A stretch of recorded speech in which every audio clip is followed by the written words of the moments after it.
지난번에 실습도 한번 했고요, 그죠? 했는데 잠깐 실습한 뒤에 첫 수업인가? 그죠? 지금 그러니까 실습할 때 잘 확인했어요? FID 나오는 거? FID 나오고 FID 잘 안 나오죠.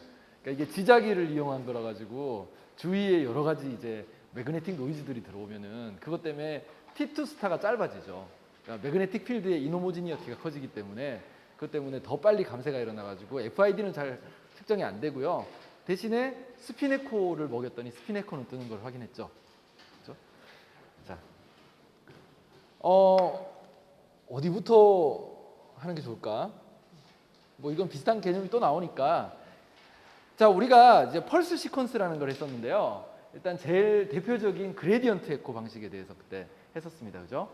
그래서 기본적으로 우리가 일단 슬라이스 실렉션을 빼고 나서 하나의 슬라이스를 우리가 선택을 했다라고 했을 때 KX하고 KY가 각각의 보면 어떤 타임 t까지의 GX는 X방향 그레디언트죠. X방향 그레디언트 값의 적분, 그다음에 KY라는 거는 Y방향 그레디언트의 적분이잖아요. 그죠? 그래서 우리가 이게 이제 K 스페이스, KX, KY로 이루어진 걸 K 스페이스라고 했는데 보면 실제 데이터 어퀴지션 하는 구간이 이 구간이고요. 그죠? 이 구간에서 우리가 샘플링을 하는 거잖아요. 그죠? 샘플링을 하게 되면 이 시점들에서는 우리가 GY를 적분을 하게 되면은 GY 적분 값은 항상 콘스탄트죠. 타임에 관계없이. 그죠? 기억나죠? 그러니까 요 시점에서 하나, 요 시점에서 하나, 요 시점에서 하나 다 똑같은 값을 가지잖아요. 여기는 요 구간에서는 GY가 없으니까. 그죠? 근데 여러분들 요 Y 방향 그레디언트라는 거는 뭐예요? 그레디언트가 많이 걸리면은 신호가 작아지고 그레디언트가 적게 걸리면은 신호가 커지고. 그죠? 그러니까 서로 다른 신호를 만들어내는 건데 우리가 한 번 스캐닝을 할 때는 요 GY는 1번부터 n번까지 중에 하나를 선택해서 우리가 스캐닝을 하게 되죠. 그죠? 그래서 예를 들어서 우리가 1번이라고 했을 때 GY를 인테그레이션을 하면은 1일 때가 GY 인테그레이션이 제일 크잖아요. 그죠? 제일 크기 때문에 KY 값이 제일 큰 값을 가지게 되고요. Y 좌표가.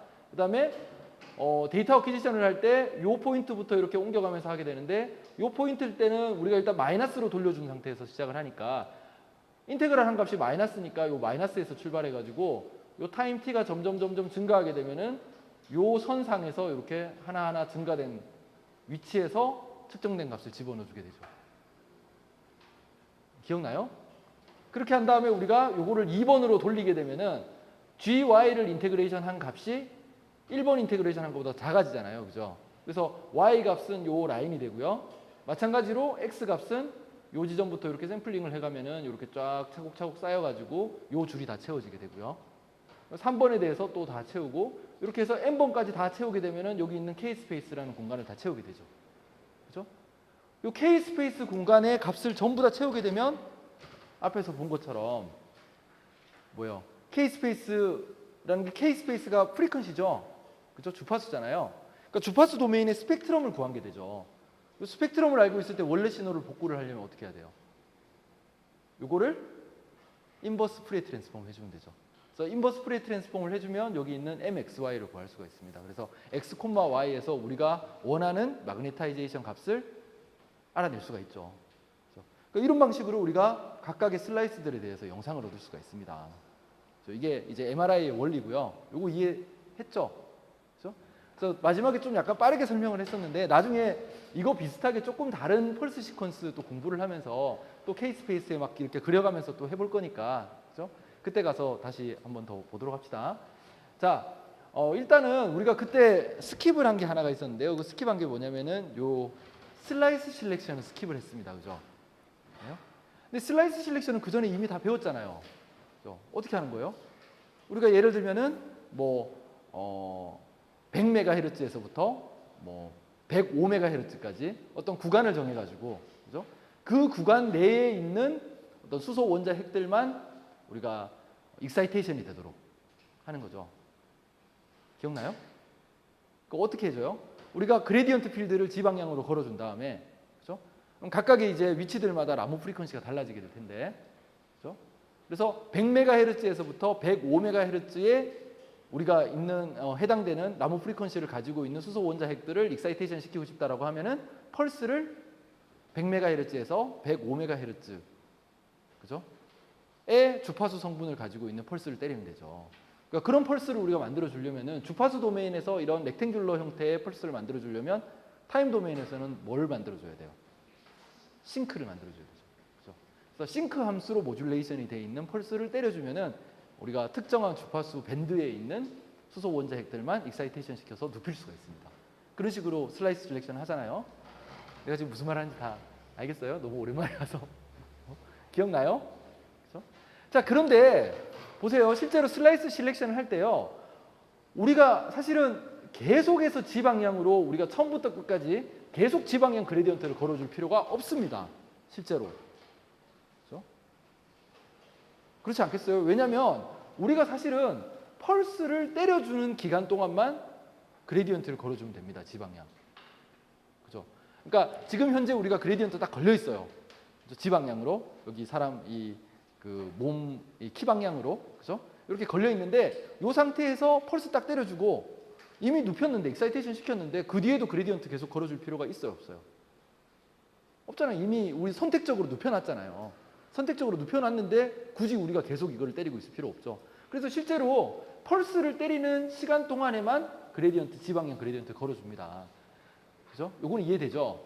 근데 문제는 뭐냐면 요 뒤에 지금 반대 방향으로 지방량 그레디언트를 걸어주는 부분이 있거든요. 그죠? 요거를 내가 그때 시간이 없어서 설명을 못하고 넘어갔는데, 자, 우리가 요 지방향으로 걸어주는 요 그레디언트를요, 우리가 디페이징 로브라고 하고요. 여기 반대 방향으로 걸어주는 걸 우리가 리페이징 로브라고 하거든요. 자, 여러분들 요 그림만 보고 왜 반대 방향의 그레디언트를 걸어주는지를 설명할 수 있는 사람. 왜 반대 방향으로 걸어줄까요?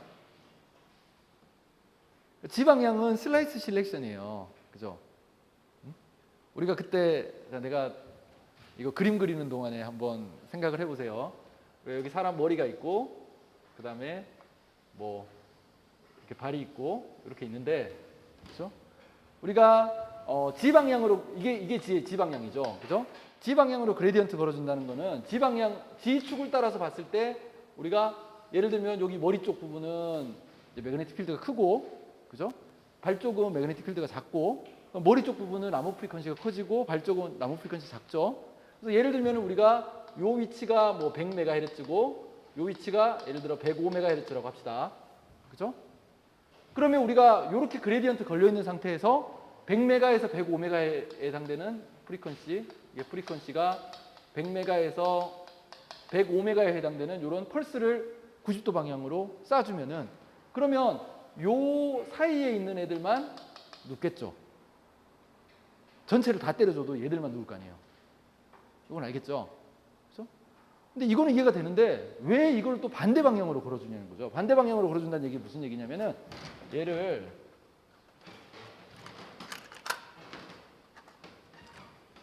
이렇게 만들어 주겠다는 겁니다. 그러니까 거꾸로 걸어줘 가지고요. 이거 반대 방향.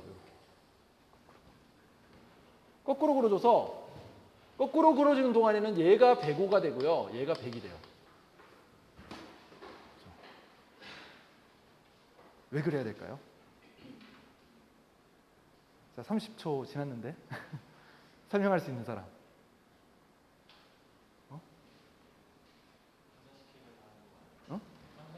그러니까 뭐를 상쇄시켜요?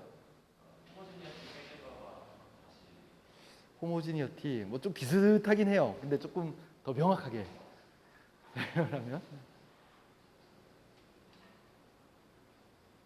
네, 조금 더 힌트를 줄게요. 자, 여러분들 이 상태에서 100MHz에서부터 105MHz의 라모 프리퀀시를 가지고 있는, 그죠? 수소 원자 핵들만 익사이테이션 시키잖아요. 그죠? 이렇게 익사이테이션 시킨 뒤에 그레디언트를 딱 끄면은 어떤 일이 일어나 있을까요? 얘네들이 다 익사이테이션 되긴 했지만, 네, 답을 다 가르쳐 줘야겠네. 105MHz로 돌던 애는 요쪽에 있는 수소 원자 핵은요, 그레디언트가 지방량 그레디언트가 걸려 있는 동안에 얘는 얘보다 더 빠르게 돌았죠. 그죠? 얘가 얘보다 5MHz만큼 더 돌았잖아요. 그죠? 그럼 어떤 일이 일어날까요? 요 G축을 따라 가지고 요 안에 있는 애들이 익사이테이션 되긴 했지만 얘네들 지축을 따른 수소 혼자 핵들의 페이즈가 달라져 있는 거죠. 그러니까 무슨 말이냐면 여기 지금 뒤꿈치는 요 영역 있잖아요. 요 영역이 예를 들어서 요 영역에 있는 애들이 전부 다 100MHz로 돈다라고 하면은 100MHz로 우리가 익사이테이션을 시키면은 요 구간에 있는 애들이 전부 다 같은 속도로 돌고 있어요. 그죠? 근데 끄고 나서도 계속 같이 돌겠죠. 페이지가 맞춰져서. 그런데 걸려 있는 동안은 얘는 얘보다 더 빠르게 돌잖아요. 그죠? 걸려 있는 동안. 그리고 익사이테이션이 됐죠. 걸려 있는 동안에 얘가 얘보다 더 빠르게 도니까 어떻게 될까요? 뒤축을 따라 가지고 페이지가 엇갈리게 되죠. 그게 무슨 말인지 알겠어요? 그래서 그림으로 그리면은 예를 들면 얘는 뭐 이만큼 돌아갔는데 얘는 여기 있는 거죠. 그러니까 지축을 따라서 페이지 차이가 생긴다는 얘기입니다. 이해돼요? 그죠? 그러면 신호가 어떻게 될까요? 약해지죠. 그죠? 우리가 저번에 그 기계 가지고 실습했을 때도 봤지만 신호 자체가 되게 약하잖아요. 그죠? 그래서 최대한 신호를 키워줘야겠죠? 그럼 어떻게 해야 되냐? 어떻게 하면 될까요? 요거를 잠시 동안 반대 방향으로 돌려주는 거예요. 얘가 더 빠르게 돌았으니까 얘를 천천히 돌게 하고 얘를 더 빠르게 돌게 해요. 그죠? 그렇게 돌려주면은 얘네 두 개가 같은 페이즈를 가지고 돌게 된다는 겁니다. 이해돼요? 알겠습니까? 그러니까 같은 페이지로 돌면은 요 티크니스를 가진 그죠? 요 레이어 전체에서 나오는 신호를 얻을 수가 있잖아요. 그죠? 동기화된 신호. 이해돼요? 자, 그래서 여러분들 여기 요 G방향 그레디언트 걸었다가 반대 방향 그레디언트를 걸어주는 겁니다. 그래서 요 그레디언트가 걸려있는 동안에 G방향으로 페이지의 차이가 발생을 하잖아요. 그죠? 페이지 차이가 발생하니까 우리가 요거를 디페이징 로브라고 하는 거고요. 다시 원래대로 돌려주는 거니까 리페이징 로브라고 하는 거죠. 자, 그런데 요거의 면적이 2분의 1을 사용을 합니다. 이건 또 왜 이럴까요? 그러니까 상식적으로 봤을 때 우리가 G방향으로 이만큼 걸어주면은 반대 방향으로 또 같은 만큼 걸어줘야지, 그죠? 완벽하게 복원이 될 것 같은데, 그죠? 얘가 걸려 있는 시간에 정확하게 절반 시간만큼의 리페이징 로브를 걸어줍니다. 왜?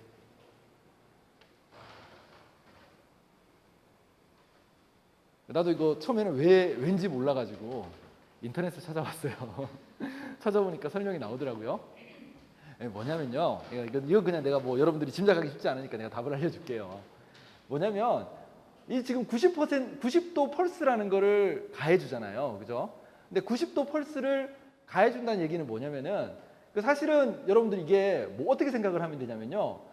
90도 펄스를 때려주면은 처음 이제 사실 여러분들 보세요. 생각해 보세요. 싱크를 때려주는데, 그죠?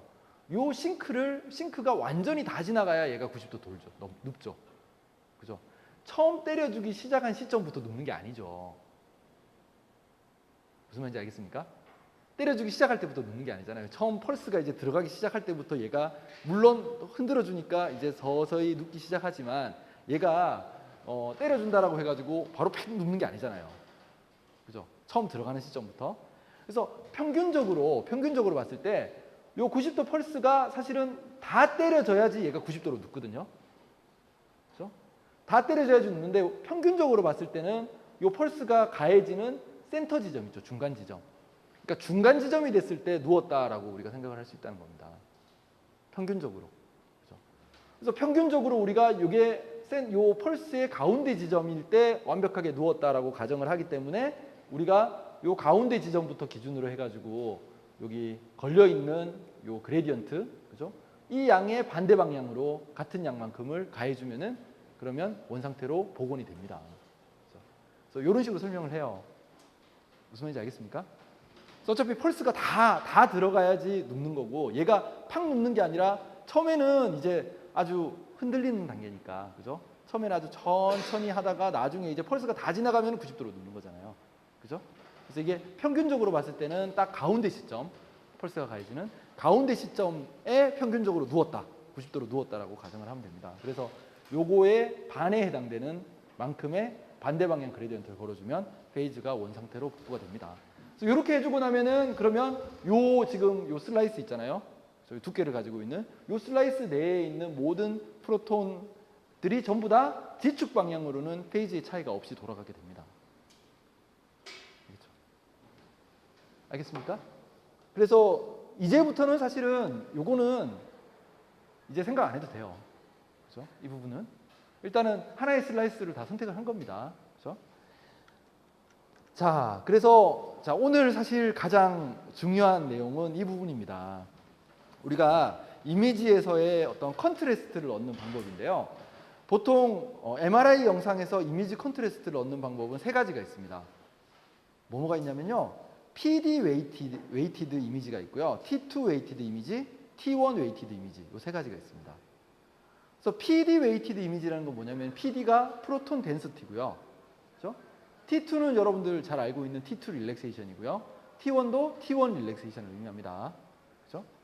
그래서 조직들마다 다 서로 다른 프로톤 덴시티를 가지고 있고, 그렇죠? 조직들마다 서로 다른 T2 값을 가지고 있고, 조직들마다 다 서로 다른 T1 값을 가지고 있다는 거 다 배웠죠. 그죠? 근데 얘네들이 이제 뭐 예를 들어서 두 개의 조직이 있는데, 두 개의 조직이 PD 웨이티드에서는 비슷한 값을 가지는데, T1에서는 값이 차이가 크고, T2에서는 마찬가지로 값 차이가 적다라고 하면, 얘네 두 개를 강조해서 이렇게 컨트래스트를 많이 주려면은 어떤 영상을 사용해야 될까요? 응? 내가 아까 두 번째 얘기한 게 T2였죠? T2, T1이었나? 그러니까 요 순서대로 얘기했기 때문에 T2죠. 그죠? T2에서 차이가 많이 나면은 T2 웨이티드 이미지를 하게 되면은 두 개의 조직 사이의 컨트래스트를 높일 수가 있습니다. 그래서 용도에 따라서 이런 세 가지 방식 중에 하나를 선택을 하게 됩니다. 자, 일단 제일 쉬운 게 뭐냐면요. PD 웨이티드 이미지거든요. 그 PD 웨이티드 이미지라는 거는 여러분들이 이미 알고 있는 그냥 MRI의 원리 배울 때 알고 있는 말 그대로 조직이 가지고 있는 이 조직 안에 물이 얼마나 많이 들어가 있느냐 그걸 이미지하는 겁니다. 물이 많이 들어가 있으면 당연히 프로톤들도 많을 거고 당연히 프로톤 덴시티도 높겠죠. 그죠? 당연한 얘기지만 프로톤 덴시티가 높으면은 뭐요? 프로톤이 많으니까 소스가 많으니까 그쪽에서 발생하는 매그네틱 필드가 어때요? 더 크겠죠. 그죠? 그다음에 물의 함유량이 적은 조직에서는 예를 들면 어떤 게 있을까요? 뼈. 그죠? 뼈 같은 경우에는 소프트 티슈에 비해서 물이 적겠죠. 그죠? 그런 영역은 프로톤 덴시티가 낮기 때문에 그 뼈 영역에서 나오는 매그네틱 필드가 어때요? 작겠죠. 그죠? 이제 그 차이를 영상으로 만들어내는 겁니다. 결국 우리가 영상 그림으로 나타내는 거 뭐냐면은 요거거든요. MXY입니다. X, Y라는 지점에서 만들어내는 매그네타이제이션. 자기장이에요. 그죠? 그러니까 X, Y에서 만들어내는 자기장이 크면은 값이 크고요. 작으면 값이 작으니까 영상으로 나타내면 매그네틱 필드가 크게 발생하는 곳에서는 곳은 신호가 크니까 하얀색으로 표시가 될 거고요. 일반적으로. 그죠? 신호 작은 곳에서는 까만색으로 표시가 되겠죠. 그렇죠? 그래서 PD 웨이티드 영상은 아주 쉽습니다.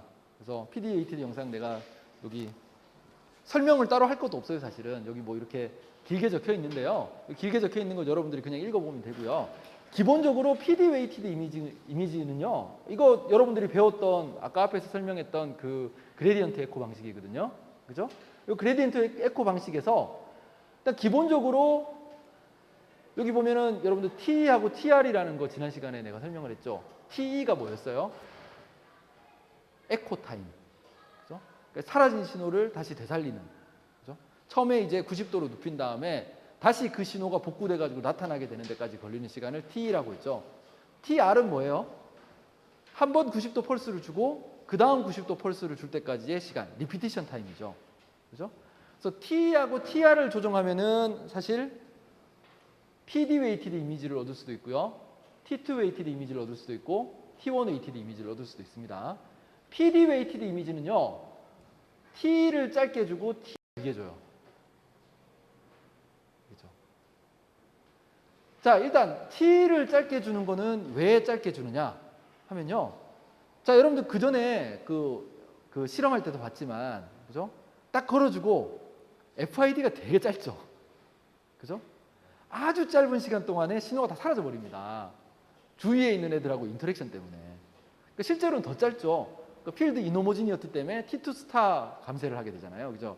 그래서 아주 짧은 시간 동안에 신호가 다 없어져 버립니다. 그죠? 그런데 보세요. 조직들마다 T2 값이 조금씩 다르다 그랬습니다. 그죠? 맞아요? 그건 이따 나오는 이제 T2 웨이티드 영상하고도 연결이 돼 있는 건데 조직들마다 T2 타임이 다 다른데 우리가 예를 들면 T가 어느 정도 이제 긴 시간을 가지고 있다라고 하면요. 어떤 조직은 이미 감쇄가 돼서 더 이상 신호를 안 만들어내고 어떤 조직은 아직까지 감쇄가 덜 일어나서 신호를 만들어내고 있어요. 그죠? 그래서 조직들마다 뭔가 T2의 차이에 의해서 나오는 신호의 크기가 달라지게 되죠. 그죠? 근데 사실은 이걸 이용하는 게 T2 웨이티드 영상이거든요. 근데 우리가 이런 T2 웨이티드, T2에 의한 차이를 배제를 하려면 어떻게 해야 되냐면 우리가 90도로 눕힌 다음에 감쇄가 완전히 일어나기 전에 거의 모든 조직에서 T2 디케이가 일어나기 전에 아주 짧은 시간에 스캐닝을 하면 됩니다. 그죠? 그럼 거의 모든 조직들이 아직까지 디케이가 일어나지 않았어요. 그죠? 그 상태에서 우리가 데이터를 얻게 되면은 그러면 T2에 의한 차이를 배제를 할 수가 있는 거죠. 그래서 그걸 위해서 우리가 T를 아주 짧게 주고요.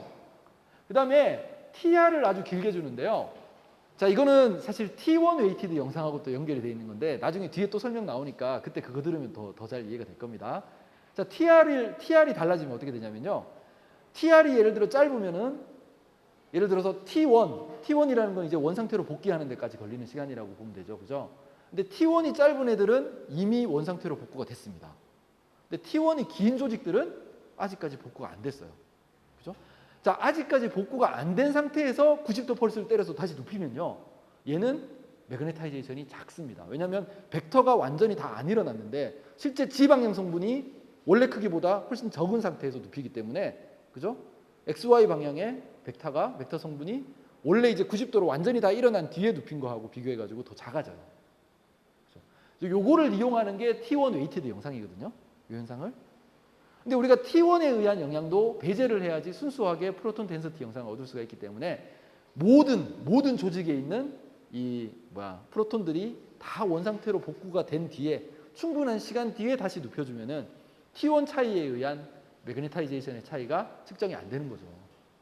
그래서 그렇게 하기 위해서 PD 순수하게 프로톤 덴서티 영상을 얻으려면 T는 짧게, TR은 길게 하면 됩니다. 대충 무슨 말인지 이해돼요? 그러니까 뒤에 또 나오니까 또 반복되니까 그때 가서 다시 설명하겠습니다. 자, 보세요. 예를 들면요. 뒤에 예제 그림이 나오는데 여기 있는 A번 그림이 PD 웨이티드 영상이에요. 그래서 이 PD 웨이티드 영상은 어떤 파라미터로 이제 측정을 했냐면요. 여기 보면 12-10의 A번이죠. TR이 600ms, 6000ms, 6초죠, 6초. 그죠? 근데 여러분들 그 전에 뭐 그래프 막 이렇게 그려져 있는 거 기억나요? T1 그래프. 그죠? T1 그래프 보면은 대부분의 경우에 T1 값이 뭐 수초, 1초, 2초. 그죠? 그 정도 되면은 웬만하면은 거의 다 이제 복구가 다 되죠. 기억나요? 그러니까 T1이 보통 이제 1초 미만이었잖아요. 몇백 미리세컨드 오도였죠. 그죠? 근데 실제 T1이라는 거는 우리가 이게 리니어하게 원상태로 복구된다라고 가정을 했을 때 걸리는 시간이니까. 근데 실제로는 익스포넨셜하게 이렇게 복구가 되잖아요. 그죠? 그렇기 때문에 실제로는 한 2배에서 3배 정도 더 시간이 오래 걸리거든요. 그걸 감안한다라고 하더라도 6초 정도 지나게 되면은 우리가 익사이테이션해서 90도로 눕힌 얘네들이 전부 다 원상태로 복구되는 데까지 충분한 시간이 됩니다. 그래서 TR, 아주 긴 TR을 사용을 하고요. 에코 타임은 17ms입니다. 그렇죠? 여러분들 여기 뒤에 보면은 이제 몇 개 나오는데요. T1, T2 시간이 나오는데 T2 시간이 아무리 빨라봤자 60초, 70초예요. 이것도 물론 이제 리니어하게 이렇게 변화한다라고 가정을 했을 때 그런 거죠. 실제로는 익스포넨셜하게 디케이를 하는데, 그렇죠? 그래서 실제로 이제 여기서 17ms 정도면요, 거의 대부분의 조직들이 아직까지 T2 디케이가 완벽하게 일어나지 않은 그런 시점입니다. 그렇죠? 그래서 T가 아주 짧은 T와 긴 TR을 이용해가지고 측정을 했을 때, 그렇죠? 여기 지금 뭐라고 돼 있어요? 이게 충분히 길다라는 걸 설명하기 위해서 뭐예요?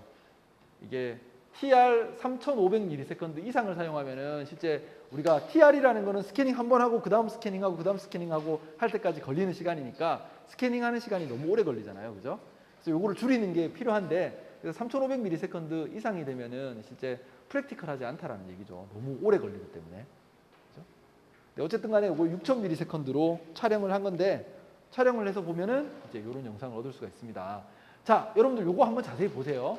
여기 보면 바깥쪽은 실제로 지금 그 수소 원자 핵들이 없잖아요. 그죠? 물이 없잖아요. 공기니까. 이 바깥쪽 영역은 매그네틱 필드를 만들어내지 못하니까 색깔이 어때요? 까맣죠? 그죠? 그 다음에 요거 뭐예요? 요거 바깥쪽에 있는 거 하얀 거? 뭡니까? 스킨이죠. 스킨. 피부죠. 그죠? 두피. 그죠?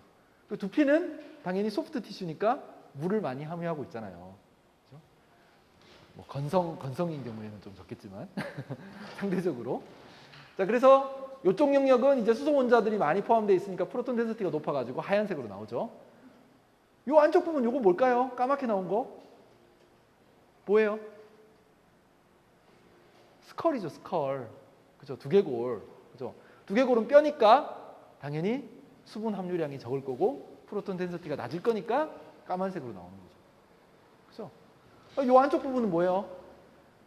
브레인인데 뭐 그레이 매터하고 화이트 매터가 있을 텐데 여러분들 자세히 보면은 그레이 매터하고 화이트 매터하고 뭐 어느 정도 구별이 되는 것 같기도 하고 되지 않는 것 같기도 하고 구별이 잘 안 되죠. 그죠?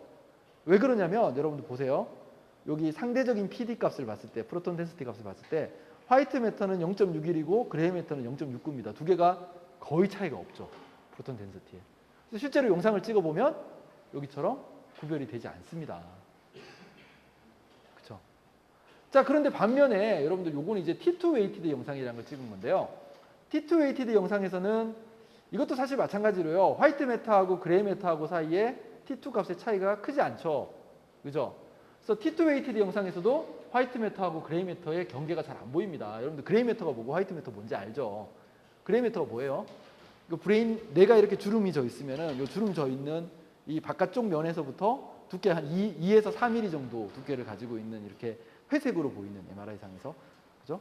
그러니까 MRI상에서가 아니라 실제로 해부학적으로 잘라보면 그쪽 부분이 회색으로 보입니다. 그죠? 그 이제 레이어를 우리가 그레이 매터라고 부르는데 그런 경계선들은 잘 안 보이잖아요. 그죠? 그런데 요 영상을 보면은 여러분들 요 자세히 보면은요.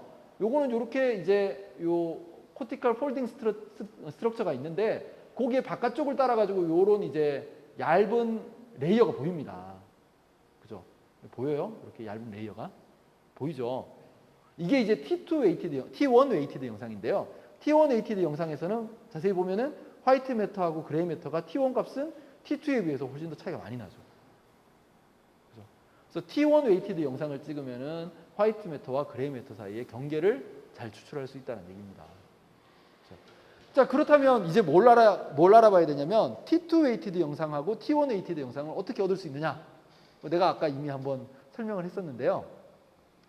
자, 이 스핀 에코라는 거 지난 시간에 설명을 했었죠. 그죠? 보통 우리가 T2 웨이티드 영상을 얻을 때는 스핀 에코라는 방식을 사용을 하거든요. 그죠? 자, 그래서 요거는 어떻게 하는 거냐면은 180도 펄스라는 걸 때려주면은 이렇게 에코가 발생하는 현상이라고 했는데 이거 지난번에 내가 이렇게 돌아가면서 설명을 했잖아요. 그죠? 이렇게 해서 딱 하면은 요 놈이 빠르게 돌아가고 요 놈이 느리게 돌아가는데 이렇게 한 바퀴 돌아가면은 이렇게 하면 두 개가 벌어지고 또 한 바퀴 더 돌아가면은 더 벌어지고 이렇게 벌어지는데 그죠? 시간이 지나면 지날수록 여기서 180도로 때려준다는 거는 얘네들의 속도는 그대로예요. 속도는 그대로인데 얘를 뒤집어 버리는 겁니다. 이렇게 뒤집어서 똑같은 속도로 돌아가면은 어떻게 돼요? 한 바퀴 돌아가면은 좁혀지고 두 바퀴 돌아가면은 페이지가 일치하게 되죠. 그죠? 그래서 우리가 신호가 점점 사라지다가 180도 펄스를 때려주게 되면요. 그죠? 얘들이 흐트러졌던 애들이 다시 모이면서 사라졌던 신호가 다시 회복이 됩니다. 그죠? 이런 이제 마치 이제 메아리 우리가 이제 야호 하면은 한참 있다가 야호 소리가 들리잖아요. 그래서 우리가 이걸 이제 에코 신호라고 부르고 요 시간이 마찬가지 에코 타임이 되겠죠. T가 되겠죠. 그죠? 그러니까 우리가 이 에코를 그레디언트로 만들든가 아니면은 이런 이제 요건 이제 스핀 에코라고 하는데 그죠? 180도 펄스를 때려서 만들든가 어쨌든 신호가 다시 살아나는 거기 때문에 요거는 이제 에코라고 부릅니다. 그죠? 그래서 에코 타임이 되고요. 요건 이제 디케이 하는 거 프리 인덕션 디케이죠. 그죠? 자, 그런데 자, 여러분들 요거는 이제 지난 시간에 설명을 했고요. 그럼 T2 웨이티드 영상을 어떻게 얻느냐? 되게 지금 길게 복잡하게 적혀 있는데요. 그죠? 한마디로 얘기하면요. 내가 아까 이미 설명을 했습니다. 어떻게 설명을 했냐면요. T2를요. 아주 짧게 하면은 조직들 사이에 T2의 차이가 없어요. 그죠? 근데 T2를 PD 웨이티드 영상을 얻을 때보다 적당히 길게 주는 겁니다. 적당히. 적당하다는 얘기는 무슨 얘기냐면요. 예를 들어서 자, 여러분들 여기 T2에서요. 보면 이 CSF하고 이게 이제 뭔지 알죠? 뇌척수액이죠. 그러니까 CSF의 T2가 280. 280이라는 얘기 무슨 얘기예요? 아주 천천히 감쇄한다는 얘기입니다. 그러니까 FID가요. 천천히 일어난다는 얘기예요. 그죠? 근데 반면에 화이트 매터나 그레이 매터는 T2가 아주 짧죠. 무슨 얘기예요? 아주 빠르게 디케이가 일어난다는 얘기죠. 그죠? 그래서 우리가 예를 들어서 요 CSF하고 아니면 화이트 매터, 그레이 매터, 브레인하고 그죠? 요거 두 개 사이에 뭔가 차이를 많이 나타내고 싶다. 라고 하면 T2를 어떻게 우리가 T를 에코 타임을 어떻게 설정을 해주냐면 에코 타임을 예를 들어서 뭐 150ms 이렇게 주는 거예요. 150ms. 그죠? 150ms를 주면 어떻게 되냐면요. 150ms라는 시간쯤에 이미 화이트 매터하고 그레이 매터는 어때요? 이미 감쇄가 다 일어나서 페이지가 완전 흐트러질 대로 흐트러져 있어요. 그죠? 그죠? 페이지가 많이 흐트러지면 여러분들 여기 보세요. 요 그림에서 보면은 지금 페이지가 이제 한 반 정도 이렇게 흐트러졌습니다. 신호가 거의 사라졌는데 이 상태에서는 거꾸로 뒤집으면은 다시 모이겠지만 얘네가 예를 들어서 완전히 그냥 다 흐트러졌어요. 지멋대로 제각각 막 돌고 있어요. 제각각 돌고 있는 애들 뒤집는다고 해가지고 신호가 나올까요? 완전히 페이지가 아웃 오브 페이지가 돼버리면은 그러면 신호가 안 나옵니다. 그죠? 그래서 복구 가능한 정도. 그러니까 많이 흐트러지면 많이 흐트러질수록 180도 펄스를 때렸을 때 나오는 신호가 적어져요. 그러니까 적게 흐트러지면 적게 흐트러질수록 더 잘 보이니까 큰 신호를 만들어냅니다. 그렇죠? 그래서 우리가 설명한 것처럼 예를 들어 150ms, 그러니까 뭐 쉽게 설명하면 100ms라고 합시다. 100ms 정도쯤에 180도 펄스를 때려요. 그러면 에코는 200ms에서 발생을 하겠죠. 그죠? 그래서 예를 들어 100ms쯤에서 에코를 그러니까 180 펄스 때렸을 때 얘네 둘은 이미 흐트러질 만큼 많이 흐트러져 가지고 얘네들이 다시 모이더라도 원래 신호만큼의 크기를 만들어내지 못한다는 얘기입니다. 이미 완전 갈 때까지 간 애들이 많기 때문에. 그죠? 못 돌아오는 애들이 그냥 돌아올 수 없는 다리를 건너간 거죠. 그죠? 그런데 얘네는 아직까지도 완전하게 아웃 오브 페이즈가 일어나지 않은 거예요. 그죠? 그죠? 그래서 얘네들 같은 경우에는 180도 펄스를 때리면은 더 큰 신호를 만들어냅니다. 그죠? 그럼 영상을 찍으면 어떻게 될까요? 어떻게 돼요? CSF는 밝게 나오고요. 화이트 매터, 그레이 매터는 어둡게 나와요. 실제로 그래요? 보세요. 어때요? 이게 뭐예요? 여기 스컬이 있고 스컬하고 여기 있는 브레인하고 사이에 채워져 있는 액체가 CSF죠. 그죠? 보면은 CSF가 다 하얗게 나오죠. CSF에 하얗게 나오고 이 안에 있는 브레인 영역은 까맣게 나오죠. 이해돼요? 알겠습니까? 잘 모르는 것 같아. 그러니까 실제로 저 영상이 TE를 얼마로 해서, 왜냐면 난 그냥 대충 찍은 건데 실제로도 TE가 102ms네. 그죠? 대략 한 100ms 정도쯤으로 이제 TE를 준 거죠. TE가 100이니까 실제 180도 펄스를 때린 시점은 51ms네. 그죠? 그래서 51ms쯤에 때리면은 그러면 얘네들은 이미 많이 이제 망가졌고 얘네는 거의 안 망가졌으니까. 그죠? 아예 망가진 애들은 복구가 안 되고 좀 덜 망가진 애들은 돌아오는 거죠. 그죠? 그래서 얘가 만들어내는 신호가 얘가 만들어내는 신호에 비해서 더 작죠. 그죠? 이해됩니까? 자, 마지막 T1 에이티드 영상인데요. T1 에이티드 영상은 이미 내가 설명을 했는데 이해하기 쉽습니다. 그러니까 내가 아까 이미 요 설명을 했죠. 자, 일단 두 가지 경우가 있는데요. 한 조직은 T1이 짧아요. 다른 조직은 T1이 깁니다.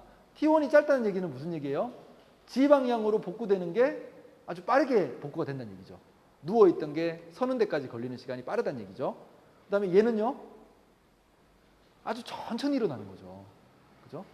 근데 얘가 예를 들어서 완전히 다 일어난 다음에 돌리면은 이 G 방향의 벡터 성분이 고스란히 다시 XY 방향 벡터가 되는데, 얘 같은 경우에는 사실은 얘도 마찬가지로 위까지 올라와야 되는데, 그죠? 반밖에 안 올라왔는데 눕히면은 이 반 크기의 벡터만 XY축으로 눕게 돼요. 그죠? 그래서 우리가 적당한 예를 들어서 요 케이스 1하고 케이스 2 얘의 한 중간 정도쯤 되는 어떤 리피티션 타임을 정한 다음에, 그죠? 다시 스캐닝을 하게 되면 그럼 어떤 일이 일어날까요? 요 조직은 완전히 복구가 된 뒤에 누우니까 큰 신호를 만들어낼 거고요. 요 조직은요, 덜 일어났는데 눕히니까 작은 신호가 발생을 하죠. 그죠? 그래서 T1 값에 따른 컨트레스트를 만들어낼 수가 있는 겁니다. 그렇죠? 자, 그래서 요 뒤에 아까 그 그림 같은 경우에는 TR을 600ms로 줬다고 했습니다. T는 17ms로 주고요. 자, TR을 600ms로 주면은 여기 보면 화이트 매터하고 그레이 매터가 화이트 매터는 510, 그레이 매터는 760이죠. 그죠? 요거의 한 중간 정도의 이제 스캐닝을 한 거네요. 그죠? 맞나요? 그러면 상대적으로 화이트 매터에 비해서 그레이 매터가 T1이 훨씬 더 기니까, 그죠? 그레이 매터에서 만들어내는 신호가 화이트 매터에서 만들어내는 신호에 비해서 어떨까요? 빠르게 일어나면 복구가 많이 됐으니까 더 큰 벡터가 되고요. 그죠? 덜 복구된 상태에서 눕히면은 더 작은 벡터가 돼서 신호가 작아지죠. 그죠? 그래서 화이트 매터가 더 밝아요? 그레이 매터가 더 밝아요? 화이트 매터가 더 큰 신호를 만들어내죠. 그죠? 더 많이 선 상태에서 눕히니까. 그죠? 그래서 실제 MRI 영상을 보면 화이트 매터는 하얗게 나오고요. 그레이 매터는 그보다 약간 어두운 회색으로 나옵니다. 그죠? 근데 실제 우리가 해부학적으로 잘라봐도 화이트 매터는 하얗게 나오고 그레이 매터는 약간 그레이색으로 나오거든요. 그래서 우리가 실제로 뇌 영상을 할 때 실제 해부학적인 그런 이제 영상하고 비슷하게 만들기 위해서는 우리가 T1 웨이티드 영상을 많이 사용을 합니다. 그렇죠? 그렇습니까? 그래서 우리가 해부학적인 영상을 할 때는 보통 T1 웨이티드 영상을 많이 쓰고요. 그렇다고 해서 해부학적 영상 하는데 T2나 PD 웨이티드 영상을 안 쓰느냐? 또 그런 건 아닙니다. 그죠? 우리가 예를 들어서 뭐 MRI를 암 진단하는 데도 많이 사용을 하잖아요. 왜냐하면 캔서가 암이 소프트 티슈죠. 그래서 암이 소프트 티슈이기 때문에 암 자체가 CT 촬영 가지고 잘 안 보여요. 많은 경우에. 그죠? 근데 요 암이 가지고 있는 이런 이제 물성치가 예를 들어서 T1하고 T2는 주위 조직하고 비슷한데 이 특정한 암이 PD가 주위에 있는 조직들하고 차이가 많이 난다. 라고 하면 그 암을 우리가 정확하게 이미징을 하기 위해서는 PD 웨이티드 영상을 써야 될 거고요. 마찬가지로 그 캔서가 T2에서 차이가 많이 난다. 라고 하면 T2 웨이티드 영상을 쓰는 거죠. 그렇죠? 자, 그 다음에 내가 한 가지 설명 안 한 게 있는데요. T2 웨이티드 영상을 찍을 때는 T1에 의한 영향을 최소로 만들어야 되잖아요. 그죠? 그래서 T2 웨이티드 영상을 얻기 위해서는 PD 웨이티드 영상보다 T는 조금 더 길게 하고요. 그죠? T의 차이를 두고 대신에 TR은 어떻게 해야 될까요? TR은 길게 줘야 됩니다. TR이 짧아지면 어떻게 돼요? TR이 짧아지면 T1 웨이티드가 되잖아요. 내가 지금 무슨 말 하는지 지금 내가 얘기하는 걸 완벽하게 이해를 해야 여러분들이 내가 지금 설명한 걸 다 이해한 겁니다. 그러니까 T2 웨이티드 영상을 얻으려면 T1에 의한 효과를 줄여야 되잖아요. 그죠? 맞나요? 그러니까 T1은 어떻게 하면은 T1 웨이티드 영상이 돼요? TR이 줄어들면 T1 웨이티드 영상이 되죠. 그죠? 그렇기 때문에 T2 웨이티드 영상을 얻기 위해서는 TR을 길게 줘야 됩니다. 반대로 T1 웨이티드 영상을 얻기 위해서는 T를 어떻게 해야 될까요? T를 짧게 줘야 됩니다. 잘 모르겠어요? T가 짧아야 T2 효과가 없어지잖아요. 그렇죠? 자, 잘 이해가 안 되는 것 같은데 정리를 한번 해보겠습니다. 자, PD 웨이티드 영상을 얻기 위해서는 T1하고 T2의 효과를 없애야 돼요. 그죠? T1과 T2 효과를 없애야 되는데 T1의 효과를 없애는 방법은 어떻게 하면 돼요? TR을 길게 하면 됩니다. 전부 다 일어선 다음에 높이면 되잖아요. 그럼 T1에 의한 차이가 없어지잖아요. 이해되죠? 그죠? T2에 의한 그 효과를 없애려면 어떻게 해야 돼요? T를 짧게 하면 됩니다. 그죠? 맞나요? T가 짧다는 얘기는 얘네들이 프리 인덕션 디케이가 완벽하게 일어나기 전에 스캐닝을 하는 거니까 조직들 사이에 감쇄의 차이가 많이 반영이 되지 않을 거 아니에요. 그죠? 그래서 PD 웨이티드 영상은요, T가 짧고 TR이 길게 이미징을 하는 겁니다. 그렇죠? 자, 그 다음에 T2 웨이티드 영상 하는 경우에는 T1에 의한 효과를 배제를 시켜야 되잖아요. 그죠?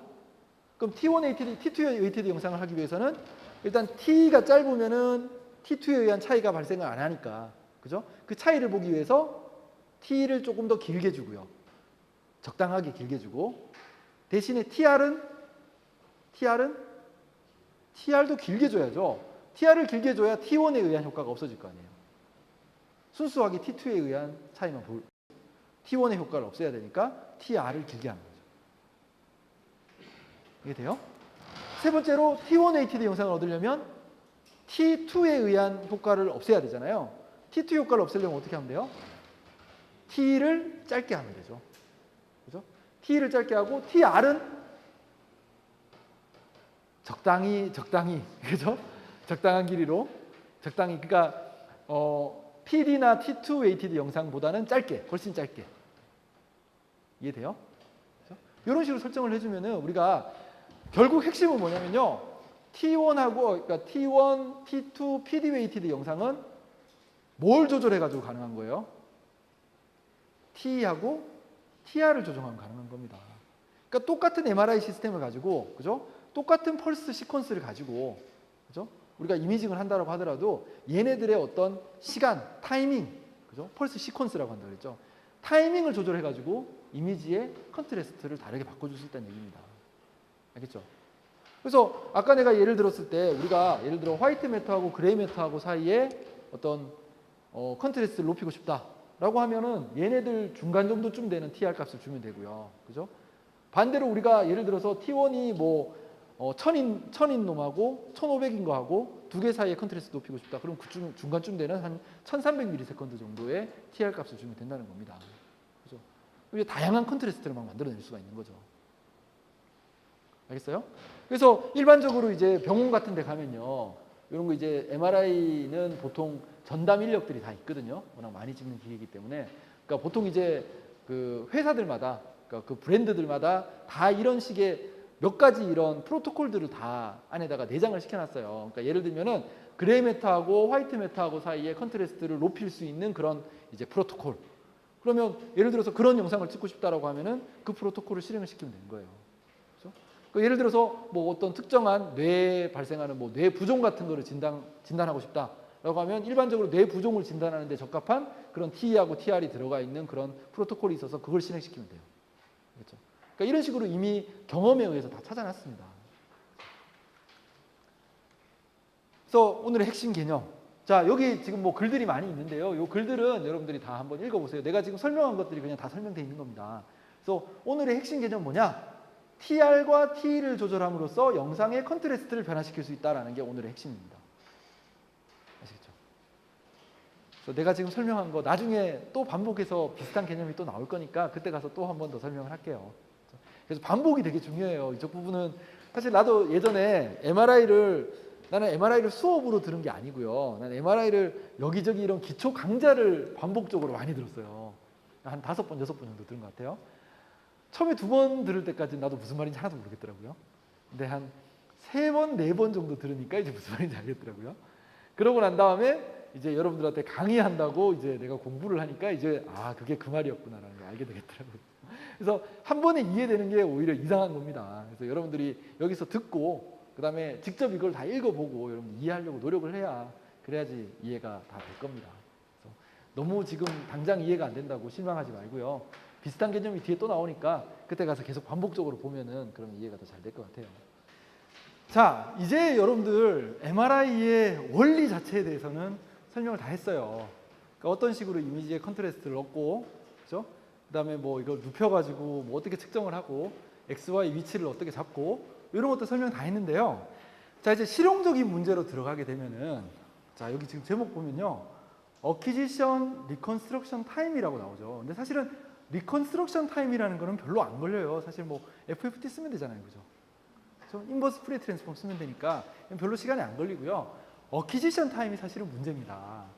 자, 여기 한번 읽어봅시다.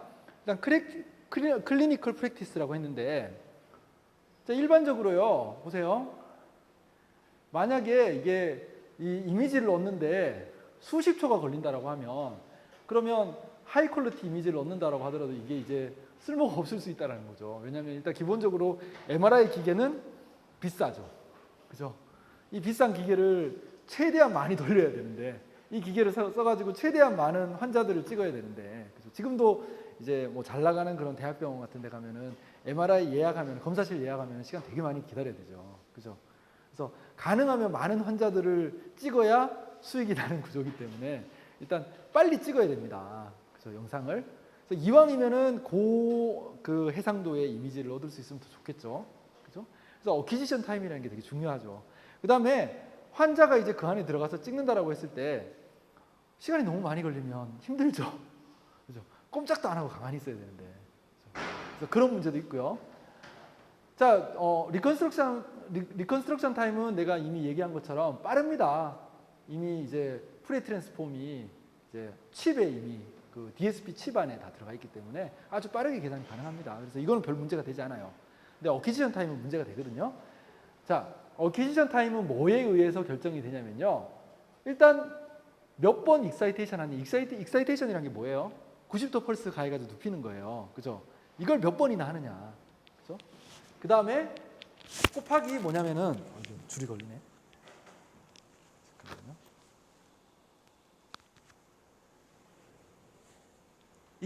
토탈 익사이테이션의 숫자 곱하기 뭐냐면은, 요 TR이 뭐예요?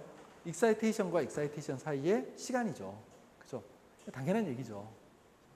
그래서 좀 더 이제 자세히 보면요. 자, 2차원, 그러니까 한 슬라이스 이미지만 얻는 겁니다. 한 슬라이스 이미지만 얻을 때는 토탈 타임이 어떻게 되냐면은 여기 MPH, NAC, TR 이렇게 돼 있는데, TR은 여러분들이 아는 거고요. MPH라는 건 뭐냐면요. 페이즈 인코딩 스텝의 개수입니다. 페이즈 인코딩 스텝이라는 게 뭐였어요? 뭐예요? 페이지 인코딩?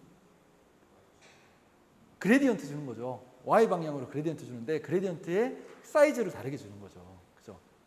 맞나요? 그래서 우리가 Y 방향으로 128개 행을 전부 다 채우고 싶으면은 128개의 서로 다른 그레디언트를 걸어줘야 되잖아요. Y 방향으로. 그죠? 맞나요? 그거 곱하기 TR이 되죠? 근데 NAC라는 건 뭐냐면요. 자, 이건 뭐냐면 우리가 보통 영상을 찍을 때 영상의 퀄리티를 높이려면요. 한 번만 해가지고 한 슬라이스 영상을 얻지 않고요. 요거를 여러 번 반복해요. 그러니까 2번, 3번, 4번 반복한 다음에 이거를 에버리지를 합니다. 에버리지를 하면은 SNR이 높아지겠죠. 그렇죠? 왜냐하면 노이즈라는 거는, 여러분들 노이즈 의미가 뭐였어요? 노이즈하고 아티팩트의 차이에 대해서 배웠죠. 아티팩트라는 거는 원래 신호인데 우리가 원치 않는 신호를 아티팩트라고 하고요. 노이즈는 기본적으로 랜덤 특징을 가지고 있죠. 랜덤한 특징을 가지고 있죠. 그죠? 얘네들이 랜덤하기 때문에 랜덤한 노이즈들은 더하면 더할수록 어떻게 돼요? 랜덤하니까 점점 줄어들죠. 그죠? SNR을 높이는 방법은 어퀴지션을 여러 번 하는 겁니다. 그죠? 만약에 한 번만 어퀴지션을 한다라고 하면 1이 되겠죠. 그래서 우리가 보통 이제 많이 사용하는 스탠다드 브레인 모델이라는 게 있어요. 그래서 여러 곳에서 만든 그런 데이터들이 있는데, 가장 이제 많이 쓰는 것들 중에 하나가 MNI 모델이라고 해서 그 몬트리올 뉴럴로지컬 인스티튜트라는 데서 만든 그런 브레인 아틀라스가 있어요. 근데 이거 같은 경우에는 이제 뭐 여러 가지, 그 안에도 여러 가지가 있는데요. 뭐 여러 명 거를 찍어가지고 막 이렇게 합쳐놓은 것도 있고, 근데 그거 중에 이제 콜린이라는 이름의 어떤 데이터셋이 있어요. 근데 콜린은 사람 이름입니다. 근데 콜린이라는 사람이 MRI 기계에 누워가지고요. 이 사람을 17번 반복 어퀴지션을 했어요. 그거 한 거를 다 더하니까 정말 깨끗한 데이터가 나왔겠죠. 그죠?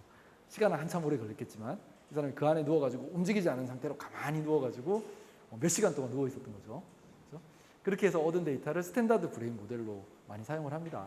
그래서 퀄리티를 높이기 위해서 여러 번 이제 반복 측정을 하면 더 좋아진다라는 얘기고요. 근데 이거는 이제 하나의 슬라이스를 얻을 때 얘기고요. 우리가 일반적으로 하나의 슬라이스 얻는 게 아니라 여러 개의 슬라이스를 얻잖아요. 그죠? 그러면 여기에 뭐가 곱해지면 될까요? NSI, NSL. 그죠? 뭐예요? 넘버 오브 슬라이스죠. 그죠? 그래서 한 슬라이스에 시간이 이만큼 걸리고 이거에 이제 슬라이스 개수가 곱해지는 거니까. 그죠? 그러면 이 수치가 어느 정도 수치냐? 한번 계산을 해보면요. 자, 앞에서 우리가 PD 웨이티드 영상을 생각을 해보면요. PD 웨이티드 영상은 기본적으로 뭐였어요? TR이 길죠. 그죠? 그래서 아까 전에 우리가 뭐 3500ms 이상이 되면은 좀 프랙티컬하지 않다라고 얘기를 했었는데, 예를 들어서 좀 생각해 보세요. 아까 거기서 그 3000ms라고 가정을 합시다. TR이. 그죠? 그러면 3000ms고, 그 다음에 예를 들어 우리가 뭐 256 x 256 영상을 넣고 싶어요. 픽셀 영상을. 그러면은 이 3000을 곱하기 얼마 해야 돼요? 256 해야 이게 한 슬라이스 영상을 얻는 거죠. 맞습니까? 그렇잖아요. 256번 다른 크기의 Y방향 그레디언트를 줘야지. 그래야지 Y축을 다 채울 수가 있잖아요. 이해되죠? 그 다음에 뭐 예를 들어서 우리가 슬라이스 개수가 30개다. 그러면 30 곱하기 거죠. 이걸 계산하는 이 예 가지고 얘기하는 게 낫겠다. 그죠? 여기서 보면 32개 슬라이스인데 256 x 256이고, 그죠? 그 다음에 TR이 2000ms일 때. 그죠? 요걸 계산을 해보면 토탈 시간이 얼마 걸리냐면 4시간이 걸립니다. 그러니까 32장의 슬라이스 영상을 얻는데, 심지어는 이제 반복 횟수가 한 번인데, 그죠? 한 번만에 얻는데도 4시간이 걸려요. 이거를 실용적으로 사용할 수 있을까요? 없죠. 4시간 동안 32장의 이 영상을 얻으려고 4시간 동안 누워 있어야 된다는 얘기인데 말도 안 되잖아요. 그죠? 그래요? 그래서 이거는 피저블하지 않다. 자, 그런데 우리가 만약에 TR이 짧은 경우, 그죠? 그러니까 TR이 짧은 거는 어떤 영상을 얻을 때 TR이 짧아요? 다 까먹었어요? T1ATD 영상. T1ATD 영상은 TR이 짧잖아요. 그러니까 예를 들어서 TR이 40ms다 라고 하면, 그러면 요걸 계산을 해보면 6분밖에 안 걸립니다. 그죠? 그러니까 32장의 슬라이스 영상을 넣기 위해서 6분만 누워 있으면 되니까 이 정도면 억셉터블 하죠. 그죠? 그래서 우리가 일반적으로 T2 웨이티드 영상이라든가 아니면 TR이 긴 게 언제예요? TR이 긴 거는 T2 웨이티드 영상이나 PD 웨이티드 영상이죠. 그래서 PD 웨이티드 영상 또는 T2 웨이티드 영상을 얻을 때는 정상적인 방법을 써가지고는 얻기가 힘듭니다. 시간이 너무 많이 걸려요. 그렇죠? 반면에 T1ATD 영상은 어느 정도 얻을 수 있습니다. 그런데 아까 그 예에서 보면은 우리가 TR을 얼마로 줬더라? 600으로 줬었나요? 600이면은 이거에 뭐 대략 한 10배 넘으니까 12배 정도 되니까 그렇게 하면 거의 1시간 정도 걸리죠, 이것도. 그죠?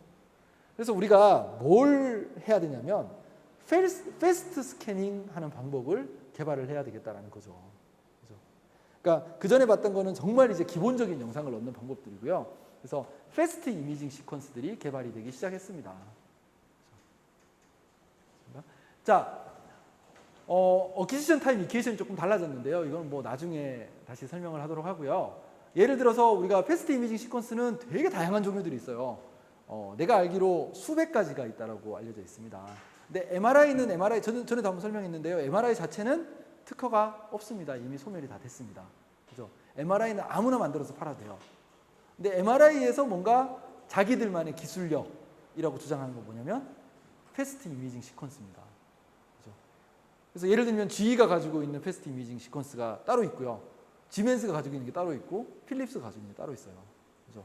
이거 자체가 특허가 걸려있기 때문에 다른 회사들은 그 시퀀스를 사용을 하려면 뭐 협상을 해가지고 돈을 내고 사용을 하든가, 그죠? 그렇지 않으면 시간이 오래 걸리는 옛날 구닥다리 그레디언트 에커 같은 걸로 측정을 하는 수밖에 없습니다. 그죠? 여러 가지 방식들 중에서 대표적인 것들을 하나 보여주도록 하겠습니다. 일단 여러분들 이게 뭐냐면요. 이제 많이 사용하는 스피네코 이거 아닌데? 잠깐만.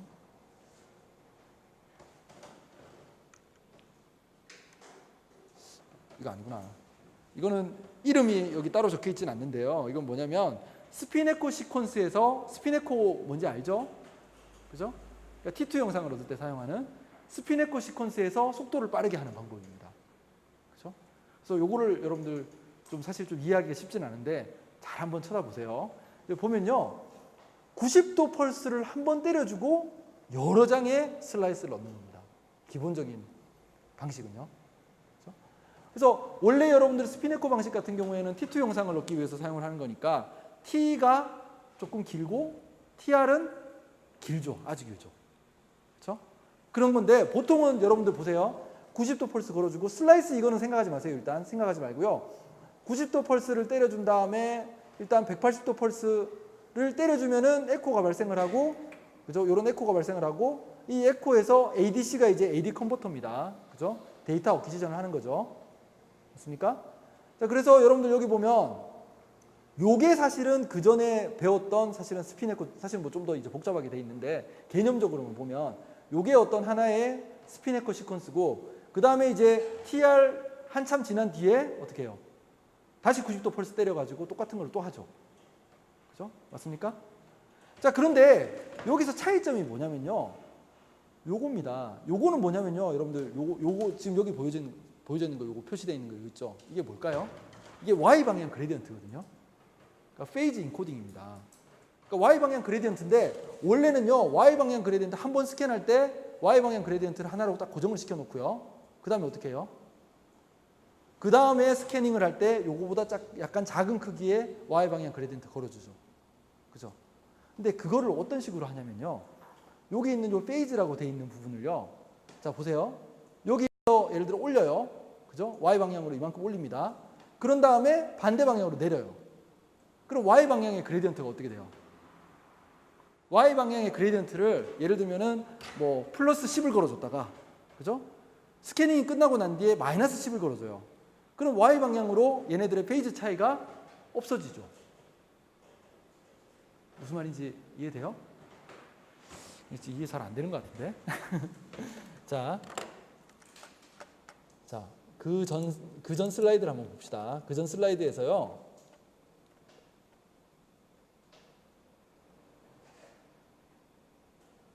요겁니다. 요거. 자, Y 방향으로 그레디언트를 걸어주는 거는 뭐냐면은 Y 방향으로 그레디언트를 걸어줬다가 잠시 걸었다가 끄잖아요. 그죠? 끄면은 걸어주는 동안에 얘네가 더 빠르게 돌아가고 얘네가 상대적으로 더 빠르게 돌아가니까, 그죠? 끄면은 얘네들이 약간 페이즈가 어긋난 상태로 돌아가게 돼서 신호가 약해지죠. 그죠? 근데 얘네들의 어떤 그레디언트의 값들을 바꿔가면서 계속해서 스캐닝을 하는 거잖아요. 그죠? 근데 자, 이렇게 Y 방향으로 그레디언트 걸어가지고 얘네들 Y축을 따라가지고 프로톤들의 어떤 이 페이즈를 다르게 만들었다가 같은 시간 동안 반대 방향의 그레디언트 걸어주면 어떻게 돼요? 이번에는 얘가 빠르게 돌고 얘가 천천히 도니까 같은 시간 동안만큼 그레디언트 걸었다 꺼버리면은 끈 뒤에는 어떻게 될까요? Y 방향으로 차이가 없어지죠. 맞습니까? 그러니까 이렇게 없애는 거예요. 그러니까 기본 개념 되게 쉽습니다. 자, 여기 보면요. 걸었다가요. 없애요. 그죠? Y 방향에 이제 차이가 없는 거예요. 그죠? 그 상태에서 다시 180도 펄스 때려요. 다시 때린 다음에 여기 그레디언트를 걸어주는데 요때 걸어줬던 그레디언트보다 작은 크기의 그레디언트를 거는 겁니다. 그러니까 여러분들 그레디언트를 여러 번 때리는데 처음에 이제 1, 2, 3, 4 해가지고 n까지 돼 있었던 거 있잖아요. 그죠? 1번 그레디언트 여기서 때리고 원래 2번 그레디언트는 그 다음 스캐닝에서 때리는데, 그죠? 1번 그레디언트 때리고 얘 없앤 다음에 2번 그레디언트 때리고 없애고 3번 때리고 없애고, 그러니까 한 번 익사이테이션 시킨 다음에 요 180도 펄스 때려가지고 어퀴지션 하는 거를 여러 번 하겠다는 겁니다. 아주 빠르게. 이해돼요? 그러니까 예를 들어서 우리가 한 번 90도 익사이테이션 시킨 다음에 요 스캐닝을 10번 한다 라고 하면 시간을 10분의 1로 줄일 수 있는 거죠. 이해돼요? 알겠습습니까? 개념? 알겠죠? 그래서 여러분들 여기 보면 어퀴지션 타임 이퀘이션이 TA2D라고 돼 있는데 여기 보면 이게 원래 있던 어퀴지션 타임 이퀘이션인데 요거 나누기 ETL이라고 돼 있죠. ETL이 에코 트레인 랭스라고 돼 있습니다. 이게 뭐냐면 한 번 익사이테이션 시켜가지고 에코를 몇 번 만들어내느냐를 의미합니다.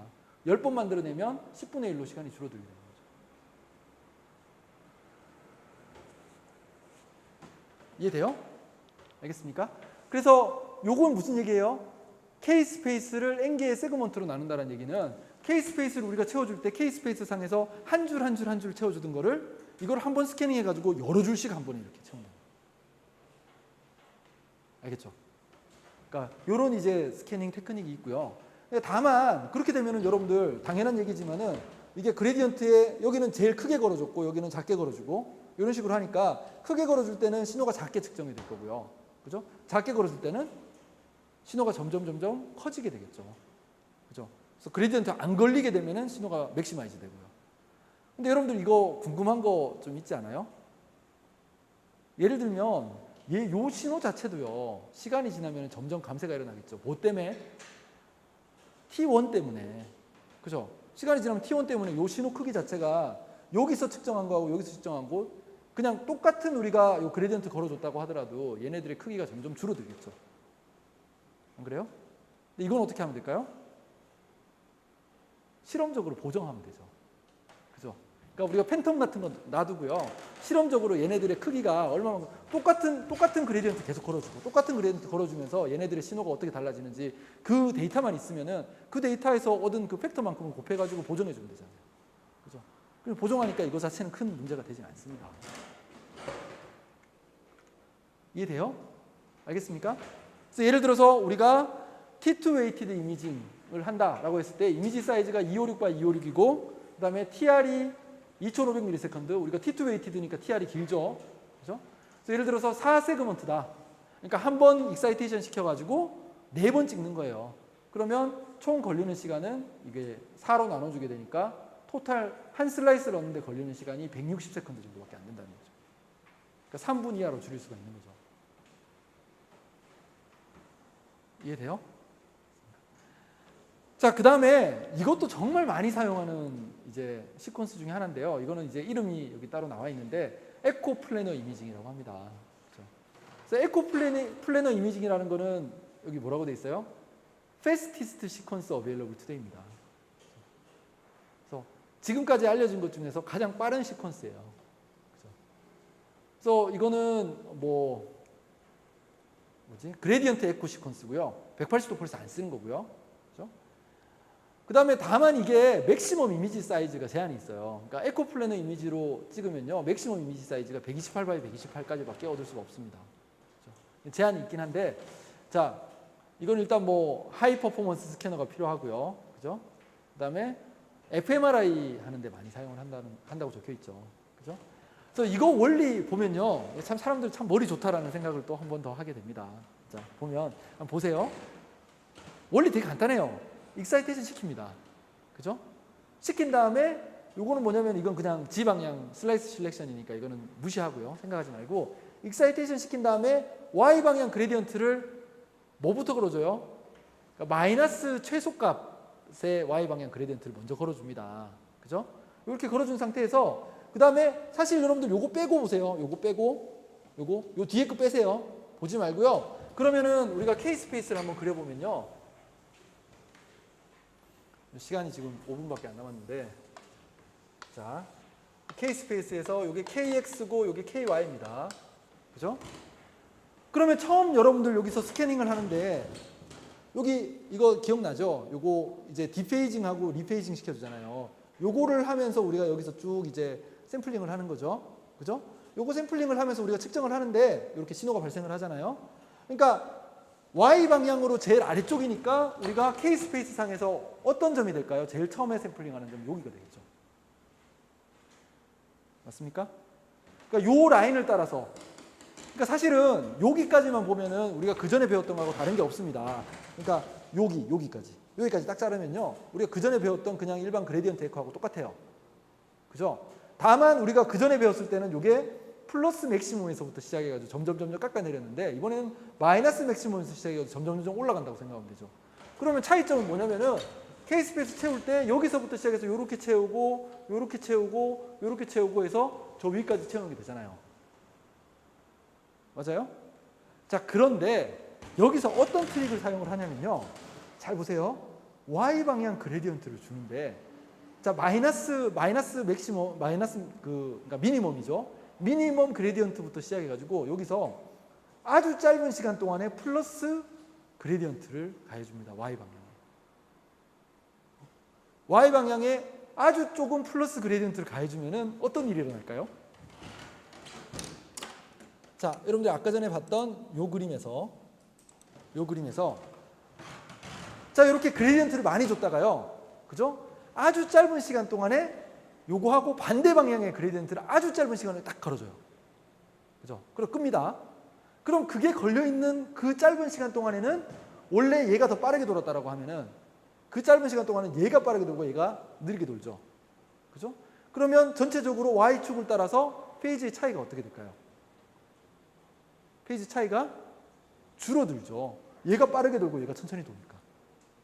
그죠? 그거를 아주 짧은 시간 동안에. 그죠?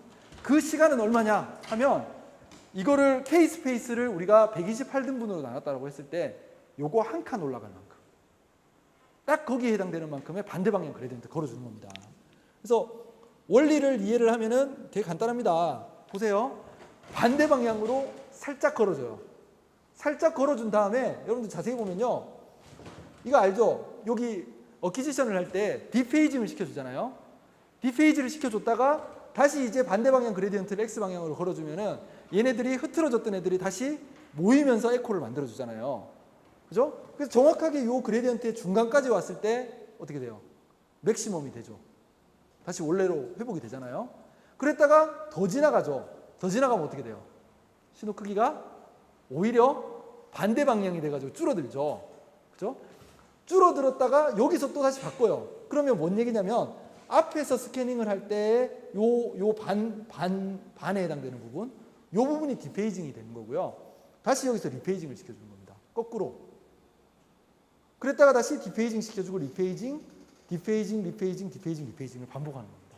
그렇게 하면서 Y 방향 그레디언트를 반대 방향으로 짧게 때려줘요. 그럼 어떤 일이 일어나냐? 자, 여기서 여러분들 K스페이스에서 처음에 이제 이렇게 다 채웠어요. 그죠? 채운 다음에 그 다음에는 여기서부터 다시 채워야 되는데 그렇게 안 하고요. Y 방향으로 플러스 방향 그레디언트 걸어주니까 얘가 올라가요. 이렇게. 위로. 올라가고 여기서 디페이즈 되어 있는 상태에서 다시 이쪽 방향으로 가는 거예요. 이해돼요? 그리고 다시 Y 방향으로 올려주니까 Y 방향 값이 커지고요. 그 다음에 이제 다시 이쪽으로 스캐닝을 합니다. 올리고 스캐닝하고 올리고 스캐닝하고 이렇게. 자, 그렇게 하면요 90도 펄스 한번 때려주고요, 한번 때려주고 얘를 바바바바박 바꾸는 거예요. X방향 그레디언트를 중간중간에 Y를 짧게 바바박 때려주고요. 그죠? 엄청나게 빠르게 스캐닝 가능한 거죠. 그죠? 어퀴지션 타임이 100ms죠. 이해돼요? 지금 순식간에 K스페이스를 이렇게 왔다 갔다 하면서 다 채워버리는 겁니다. 이해됩니까? 그렇죠? 이것도 마찬가지로 T1에 의한 이펙트는 보정을 해주면 되죠. 시간에 따라서 조금씩 이제 신호 크기가 줄어들 텐데 다 보정해주면 되는 거고요. 이해돼요? 근데 왜 이게 fMRI에 했을까요? fMRI라는 건 기본적으로 내 활동을 보는 거기 때문에 내 활동은 아주 짧은 시간 동안에 일어나는 걸 봐야 되잖아요. 그죠? 그래서 fMRI를 할 때는 fMRI는 사실은 하이 레졸루션이 그렇게 중요하진 않거든요. 그러니까 fMRI는 보통 이제 128 x 128만 해도 충분히 이제 레졸루션이 나오거든요. 그렇기 때문에 이제 이미지 사이즈는 이렇게 제한이 있지만 빠르기 때문에 펑셔널 MRI 할 때 주로 이제 에코플래너 이미지를 많이 사용을 합니다. 자, 시간이 없어가지고 좀 빠르게 설명을 했는데 이해돼요? 지금 알겠어요? 다음에 내가 진도 봐가지고 한번 총정리를 한번 해줄게요. 그래서, 어려운 거 알아요. 원래 어려운 부분이거든요. 그래서 하여튼 가서 이해를 하려고 한번 노력을 해보기 바랍니다. 자, 수고했고 내일 또 봅시다. 수고했습니다.